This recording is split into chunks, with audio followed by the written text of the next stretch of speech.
और हमारे साथ हमारे दो सहयोगी प्रयागराज से सीधे जुड़ रहे हैं, हमारे दो सहयोगी जो अलग अलग तस्वीरें, अलग अलग रिपोर्ट्स लगातार भेज रहे हैं, आप तक पहुंचा रहे हैं वो खूबसूरत तस्वीरें जो आप शायद अनुभूति नहीं कर पा रहे होंगे। सबसे पहले अनामिका आपके पास आ रही हूँ, जरा ये बताइए, आप वहां पर मौजूद हैं, वो जो रंगत है आज जो आखिरी दिन जो सनातनियों का ज्वार उमड़ पड़ा है, क्या उसे महसूस किया आपने? देखिए, जिस तरीके से मेरी मौजूदगी सुबह से थी यहाँ पे 5 बजे के बाद से जो लगातार लोग स्नान करके बाहर निकल रहे थे, कुछ लोग ऐसे भी थे जो रात में ही घाट पे पहुंच गए थे।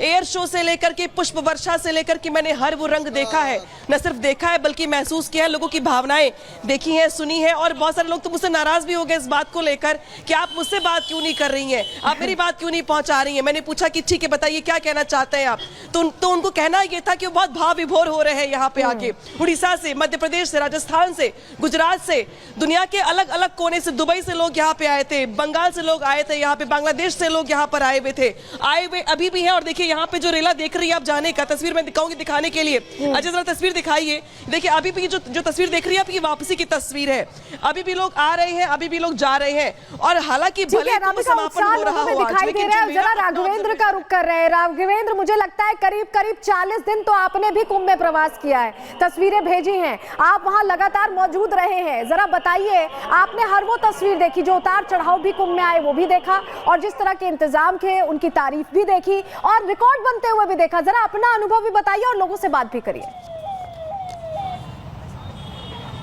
देखिए, मैं यहाँ पर तब आया जब मेला सज रहा था, और आज मेरे सामने, मैं बहुत भावुक भी, एक महाराज जी मेरे सामने रो रहे थे कि माँ गंगा से अब मैं विदा लेने वाला हूँ, और मेरे सामने अब मेला जो है वो उजड़ भी रहा है, क्योंकि मैं आज लास्ट दिन पर हूँ, महाशिवरात्रि के दिन। प्रयागराज महाकुंभ ने जो इतिहास रचा, जो कीर्तिमान रचा है, शायद अब दुनिया में उसे कोई नहीं तोड़ सकता है। 66 करोड़ से ज़्यादा श्रद्धालु त्रिवेणी संगम में डुबकी लगा चुके हैं, और शायद यह कीर्तिमान अगर कोई तोड़ेगा तो पुनः प्रयागराज ही तोड़ेगा, और किसी भी पावन भूमि में ऐसी अब शक्ति नहीं रही जो इस कीर्तिमान को तोड़ेगा। 66 करोड़ आप समझ सकते हैं, कल्पना करिए, आधा देश एक छोटे से जिले में आया, यहाँ पर नहाया, भोजन प्रसाद ग्रहण किया और सकुशल चला गया। ये आप सोचिए, ये बहुत बड़ी बात है, रिसर्च की बात है। मैं अभी भी कुछ लोगों को दिखाना चाहता हूँ, आइए मैं अभी भी दीवानगी दिखाना चाहता हूँ आपको, किस तरह से सुरक्षा कर्मी यहाँ पे तैनात है, बैरिकेडिंग्स है, लेकिन श्रद्धालु अब भी आने के लिए पूरी तरह से होड़ मचाए हैं। आप देखिए यहाँ पर, ये वो दृश्य देखिए कि त्रिवेणी संगम में पहुँचने के लिए, स्नान करने के लिए कितने आतुर हैं, ये श्रद्धालु कितने आतुर हैं, लगातार चले आ रहे हैं। सारी रात इन्होंने यात्रा, कठिन यात्रा करके, चाहे वो पार्किंग से पैदल आ रहे हों, चाहे वो रेलवे स्टेशन से पैदल चले आ रहे हो, चाहे बस अड्डों से पैदल चले आ रहे हो, चाहे वो अपने ही साधन से पैदल चले आ रहे हो, लेकिन अभी भी देखिए त्रिवेणी संगम इसी को कहते हैं राघवेंद्र और अनामिका, इसी को कहते हैं कि आस्था आपको इतनी शक्ति दे देती है कि आप अपने सारे कष्ट भूल जाते हैं, और स्नान मात्र से ऐसा आपको लगता है कि आपको ईश्वर की प्राप्ति हो गई है, आप उनसे जुड़ गए। इसी को आस्था की शक्ति कहते हैं, और सनातन की शक्ति वाकई महाकुंभ में एकजुट होती दिखाई दी। आप दोनों मेरे साथ बने रहिएगा, आपके पास हम वापस लौटेंगे और तस्वीरें दर्शकों को वहां से दिखाएंगे। लेकिन चलिए, जब राघवेंद्र और अनामिका कह रहे हैं ये बात कि ये बहुत बड़ा कीर्तिमान है, तो वो यूं ही नहीं कह रहे, हम आपको जरा बताते हैं, पूरी जानकारी आपके सामने रखते हैं कि कैसे ये कीर्तिमान वाकई स्थापित हुआ है। अभी तक इतने लोगों का जुटान कहीं नहीं हुआ, और ये सनातनी है, इनकी शक्ति है, सनातन की आस्था जो दिखाई दी।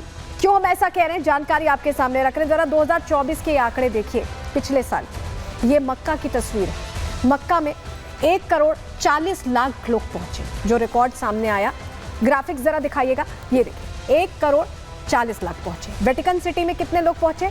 80 लाख पहुंचे। ये पिछले साल का आंकड़ा है, 2024 का।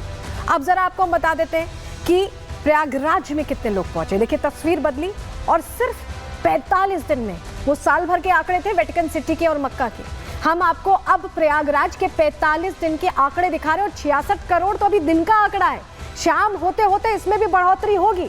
तो ये सनातन की एकता है, ये सनातन की शक्ति है जो बता रही है कि ये जो कीर्तिमान स्थापित हुआ, ये तो आसानी से टूटने वाला नहीं, शायद महाकुंभ में ही दोबारा ये टूट पाए। चलिए जरा आपको 2 तस्वीरें दिखाते हैं, आगे बढ़ रहे हैं, क्योंकि महाशिवरात्रि का दिन था, और ऐसे में गोरक्षनाथ रुद्राभिषेक करते आपको योगी आदित्यनाथ दिखाई दे रहे हैं। योगी की शिव साधना इसलिए भी जरूरी है क्योंकि वो यहाँ पर जहाँ राज धर्म निभा रहे हैं, वहीं अपनी इच्छा शक्ति के साथ उन्होंने इतने बड़े आयोजन को बहुत बेहतर तरीके से किया। और ऐसे में गोरखपुर में गोरखनाथ पीठ के, क्योंकि उनकी ऊपर जिम्मेदारी है, ऐसे में वहां रुद्राभिषेक, महादेव की विशिष्ट पूजा भी करते दिखाई दिए। तो आप देखिए कर्म के साथ जो धर्म है उसमें कितने लीन है उत्तर प्रदेश के मुख्यमंत्री, वो तस्वीर भी हम आपके सामने रख रहे हैं। और ये बड़ी तस्वीर है, ये बड़ी तस्वीर है क्योंकि अपने आप में ये बताती है कि धर्म और कर्म साथ साथ चलते हैं।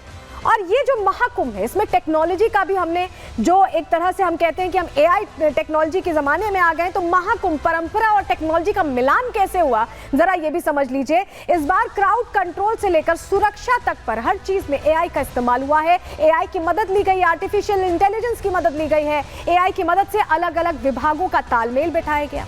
एआई चैटबॉट से यात्रियों की मदद की गई। चैटबॉट क्या, जैसे कि आप मैसेज करते हैं चैट जीपीटी जैसा, वैसे ही चैटबॉट था, उसमें आप मैसेज करते हैं, वो आपको पूरा गाइड करता कि आपको महाकुंभ में कैसे कैसे क्या करना है। ये बाकायदा डेवलप किया गया था कुंभ के लिए ही। पार्किंग, फूड कोर्ट, अस्पताल खोजने में इससे आसानी हुई। 11 भाषाओं में अनुवाद भी मिला। भाषणी जो भारतीय ट्रांसलेशन टूल है, उसके जरिए, एआई के जरिए आप उसमें अलग अलग भाषाओं में जो विदेशी भी आ रहे थे उनके लिए भी व्यवस्था थी। 500 एआई एनेबल्ड कैमरे भी लगाए गए थे। ये जो क्राउड हम आपको बता रहे हैं, अंदाजा जब हम आपको बताते हैं कि 66 करोड़ हो गया आंकड़ा, 70 करोड़ होने वाला है, तो ये एआई से मेजर हो रहा है, उससे नापा जा रहा है। कुंभ में खोए श्रद्धालुओं को खोजने में भी मदद मिली। पहले ज़माने में होता था, लोग कुंभ में बताते थे कि कुंभ के मेले में खो गए थे, लेकिन अब वो दौर बदल गया है। अब एआई के जरिए कैसे महाकुंभ में लोगों को खोजा गया, ये भी हमने आपको बताया। और डीजीपी इसको लेकर पहले ही जब रिपब्लिक भारत के समिट में पहुंचे थे, महाकुंभ महासम्मेलन में, तो उन्होंने कहा था कि इस बार एआई का इस्तेमाल करके हम बेहतर रणनीति के साथ सारी व्यवस्थाएं कर रहे हैं, और उस पर मुहर भी लगती दिखाई दी। हमने फिर से डीजीपी साहब से बात की, उन्होंने क्या कहा, सुनिए। इस पूरे 45 दिन में 65 करोड़ से भी अधिक श्रद्धालुओं ने यहाँ श्रद्धा की डुबकी लगाई। उत्तर प्रदेश पुलिस ने माननीय मुख्यमंत्री जी के नेतृत्व में और उनके दिशा निर्देशन में भीड़ प्रबंधन, पुलिसिंग में तकनीक के इस्तेमाल का एक ऐसा अद्वितीय अनुकरणीय मॉडल पेश किया है जो विश्व में कहीं भी देखा नहीं गया, और इसकी प्रशंसा सभी स्तरों पर लगातार की जा रही है। हमारे साथियों ने पिछले 45 दिन में बिना शस्त्र के अपने व्यवहार से सबका मन जीता है। हम लोगों ने जो विश्व स्तरीय तकनीक थे उसका इस्तेमाल किया, एआई का भी भरपूर इस्तेमाल किया। तो डीजीपी को आपने सुना, उन्होंने कहा कि इतनी बड़ी संख्या में लोग पहुंच रहे थे, लेकिन बिना हथियारों के, बिना शस्त्रों के उनके लिए प्रॉपर व्यवस्था करना, उन्हें सही तरीके से मार्गदर्शन देना और वो अपने जगह पर पहुंचकर स्नान कर पाएं, ये इतने बड़े क्राउड को मैनेज करना इतना आसान नहीं होता। ज़रा से शादी समारोह में ऐसी भगदड़ मच जाती है, कोई चीज़ मैनेज नहीं हो पाती। यहाँ इतना बड़ा आयोजन था जहाँ 66 करोड़ लोग पहुंचे थे। श्रद्धालु इसको लेकर क्या कह रहे हैं, सुनवा रहे हैं। स्नान हो गया, योगी जी की बहुत ही व्यवस्था फूली। बहुत अच्छा लगा हमें, सुबह सुबह स्नान करके। हमारा घर यही प्रयागराज से, बहुत भीड़ है। आज कम से कम 2 करोड़ से ज्यादा लोग यहाँ उपस्थित हैं। मैं 45 दिन कंटिन्यू स्नान किया, बहुत अच्छा लगा, बहुत बढ़िया लगा। बहुत बढ़िया, अच्छा लगा प्रयागराज मेला। यहाँ की व्यवस्था के देखते हुए हमें बहुत हर्ष हो रहा है और हम उत्तर प्रदेश सरकार का बहुत बहुत धन्यवाद चाहते हैं। बहुत अच्छी व्यवस्था है और मैं योगी आदित्यनाथ जी को धन्यवाद देना चाहता हूँ। बहुत अच्छी व्यवस्था है, हम लोग अच्छे से नहाए। दूसरी बार आए तो अभी अच्छा स्नान हुआ और योगी जी का बहुत शुक्रिया अदा है।